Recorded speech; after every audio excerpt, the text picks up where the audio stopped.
छत्रपती शिवाजी महाराज महाराजस्व समाधान शिबिर अभियान आज अचलपूरच्या महालक्ष्मी जे सेलिब्रेशन आला काय पाहा लागते बा हाल एकदम खतरनाक आहे। तर त्या ठिकाणी भव्य असं आयोजन सन्माननीय आमदार प्रवीणजी तायडे यांच्या माध्यमातून झाला आहे। तर विविध प्रकारचे जे शासकीय भाग आहेत, उपविभाग आहेत, शाखा आहेत, त्या प्रत्येक गोष्टीच्या माध्यमातून जे जे लोक आले आहेत त्याच्या ज्या काही समस्या असतील एकाच याच्याखाली एका छताखाली साऱ्याच्या साऱ्या समस्या सॉल्व करायचा एकूण कार्यक्रम चालू आहे। स्वतः सन्माननीय आमदार प्रत्येक विभागाच्या अधिकाऱ्यांनी जाऊन त्या ठिकाणी मार्गदर्शन करत आहेत। तसं जर तुम्ही पाहिलं तर याही भागात जर आपण पाहिलं तर सर्व जे डिपार्टमेंट आहे त्याच्यात एस.टी. महामंडळ आहे, म्हणजे सुरक्षित सुखी आणि कमी पैशात प्रवास आहे। तर भाडं वाढवलं थोडं ते ना, पण काय करतील, पगार वाढले तर भाडे वाढावं लागतील।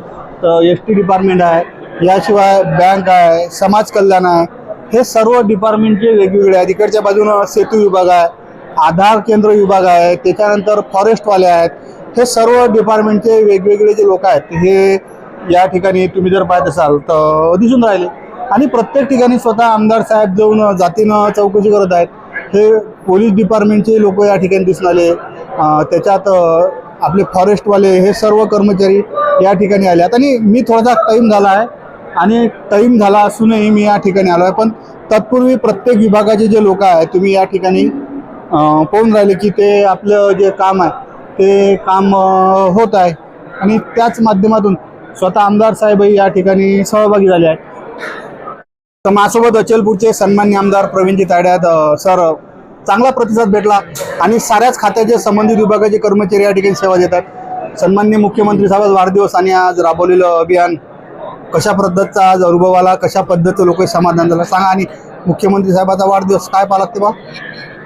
सन्माननीय मुख्यमंत्री महाराष्ट्राचं डोळस नेतृत्व, शेतकरी, कष्टकरी, सर्वांना समान शेतकरी कष्टकऱ्यांना न्याय देणारं नेतृत्व, अशा या नेतृत्वाचा आज 56वा वाढदिवस 22 तारीख। आणि एका कर्तृत्ववान नेते स्वर्गीय अजितदादा पवार यांची जयंती, या दोघांचा एकाच दिवशी जन्मदिवस असल्यामुळं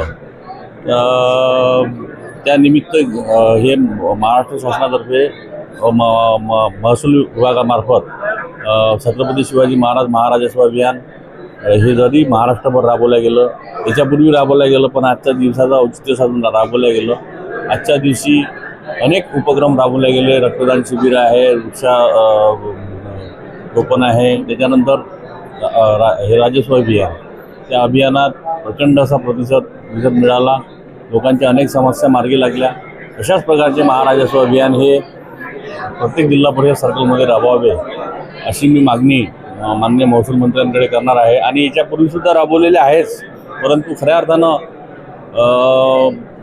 सगळे डिपार्टमेंट हजर राहून, वन विभाग असो, महावितरण असो, आरोग्य असो, सहाय्यक दुय्यम निबंधक असो, परिवहन विभाग असो, आणि बऱ्याच गोष्टी इथून निकाली निघतात आणि लोकांना न्याय मिळतो। एकाच ठिकाणी सगळ्या गोष्टी यंत्रणा इथं उपलब्ध असल्या कारणाने आणि निश्चितच मतदारसंघाच्या वतीनं खऱ्या अर्थानं अजितदादांच्या अन्ना श्रद्धांजली अर्पित झाली आणि देवेंद्रजींना जन्मदिनाच्या खूप साऱ्या शुभेच्छा दिल्या गेल्या। तुम्ही फॉरेस्टचा विषय सांगता, और काल परवाच एक अंजनगाव परतवाडा जो मृत्यू महामार्ग त्या ठिकाणी अपघात झाला।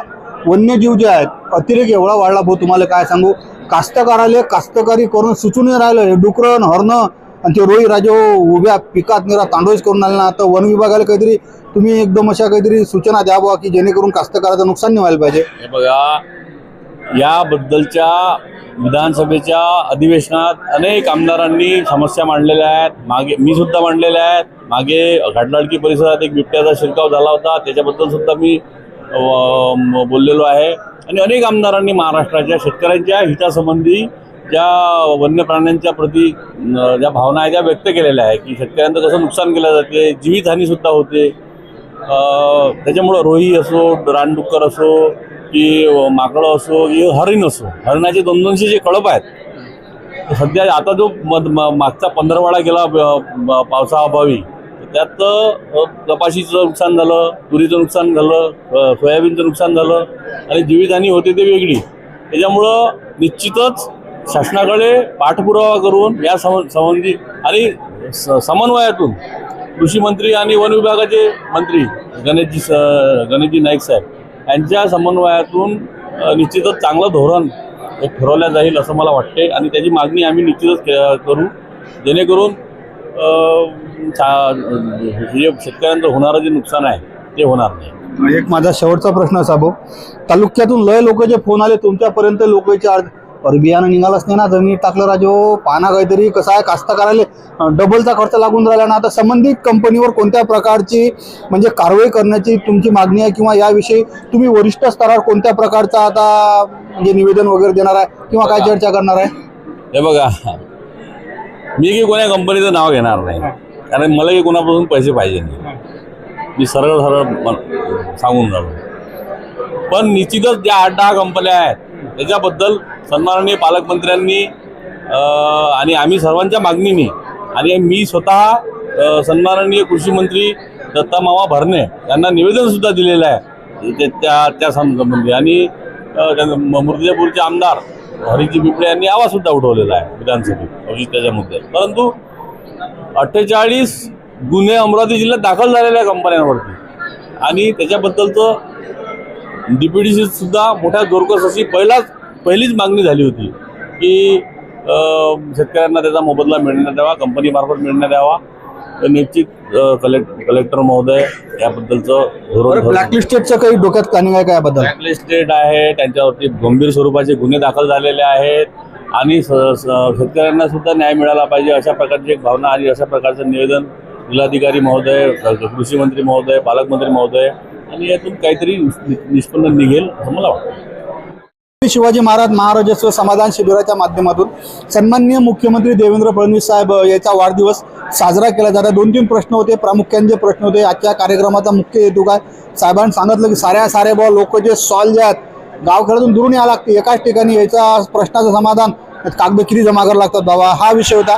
दुसरा विषय होता की वन्यजीवाच्या लय लोकांचं वज्जर पिकापानं नुकसान व्हायला काय राजू, त्या दिवशी अंजनगाव रोडवर तो माणूस राजू उभ्या गेला हो. आणि याशिवाय बोगस बियाणं लोकांना पैसे खर्चून व्याजा बट्ट्यानं पैसा आणून जमिनीत पेरला पण ते अवैधच निघालं नाही. तर या कंपन्या ब्लॅक लिस्टेड करून, मी कोणा कंपनीचं नाव घेत नाही, पण संबंधित कंपनीवर गुन्हे दाखल करून त्याच्यावर योग्य ती कारवाई करू अशा पद्धतीचं आमदार साहेबांनी सांगितलं. आमदार साहेब या ठिकाणी कामाचा आढावा घेऊन आले, तो आढावा तुम्ही पाहिला आपला चॅनल गावरान 90 वर कसा आहे तर